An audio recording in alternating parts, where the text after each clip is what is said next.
Bonsoir, bienvenue dans le 20h BFM. Je suis très heureuse d'être avec vous ce vendredi soir et de passer évidemment le week-end en votre compagnie. La feuille de route du Premier ministre se précise.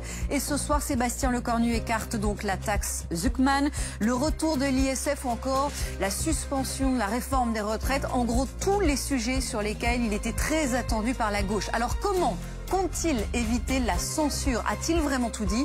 On va évidemment en parler longuement dans le 20h BFM. Nous reviendrons aussi sur ce qui attend désormais Nicolas Sarkozy. Dans quelles conditions pourrait-il être détenu? Avec quel calendrier? Ce que l'on sait ce soir, en tout cas, c'est qu'il sera forcément incarcéré avant le 13 novembre. Un mur anti-drone, voilà ce à quoi réfléchissent en ce moment même les Européens face aux incursions répétées dans l'espace aérien de plusieurs pays membres de l'OTAN.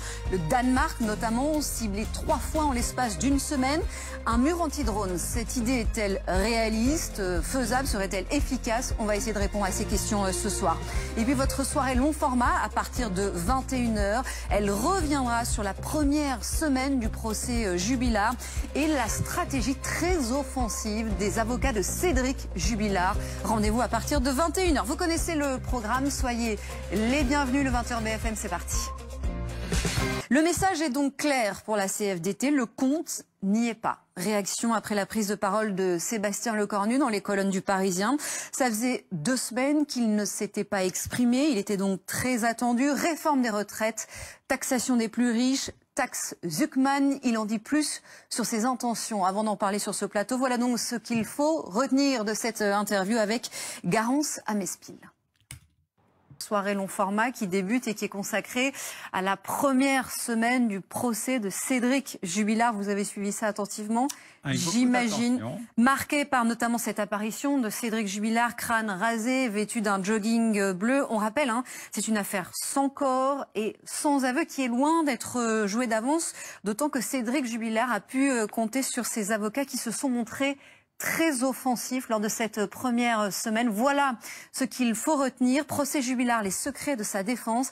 C'est un long format de Stéphanie Zenati, Raphaël Redon, Isabelle Quintard, Juan Palencia, Bertrand Séguier et Sophie Herbet. Et on se retrouve juste après avec nos invités sur ce plateau. Merci Alain Bauer.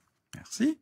Et on va parler d'une autre affaire, toujours dans votre soirée long format, qui a plutôt marqué l'actualité judiciaire ces dernières heures. C'est évidemment la condamnation de Nicolas Sarkozy. Il va donc aller en prison, a priori avant le 13 novembre, selon les informations du service police-justice. Ce qu'on ne sait pas, c'est où il va être incarcéré.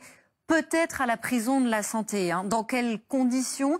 Si c'était à la prison de la Santé, ce serait dans un quartier réservé aux détenus VIP, où se sont rendus récemment les équipes de BFM TV, les équipes de Ligne Rouge. C'est notamment dans ce lieu qu'ont été incarcérés Bernard Tapie, Claude Guéant ou encore Patrick Balkany, VIP, leur vie en prison. Ils racontent, c'est une enquête de Fabrice Babin, Baptiste Keita, Clément Granon et Alexandre Funel.